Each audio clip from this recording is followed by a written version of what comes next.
Alright, so I wrote a blog post on one of the standards of the Hardstyle kettlebell swing. Hopefully I put the link below for you to check it out if you're interested. But in the Hardstyle kettlebell swing, as it stands now, there are 11 standards to perform the swing.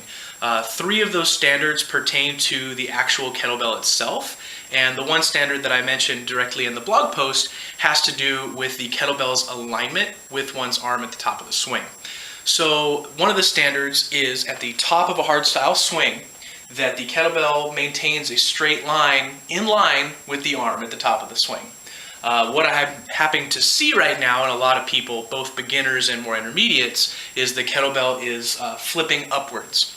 In the case of the beginners, what I'm seeing is at the bottom of the swing, they're cutting themselves off in various ways, and the kettlebell is thus flipping up toward their rear end, and then on their forward swing, the kettlebell is kind of unloading, if you will, and it just tends to flip. So the backswing flip is creating the flip at the top.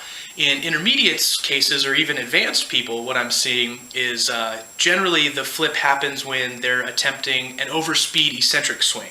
So they're trying to forcefully throw the kettlebell back down to create more eccentric force. While that's all well and good, I believe that the standard of enjoying the float at the top of the swing is still important. So during an eccentric swing for you more intermediate and advanced people, you should still reach the top of the swing in alignment as a standard, and the kettlebell should begin its descent on its own before you actively try to add in the overspeed eccentric.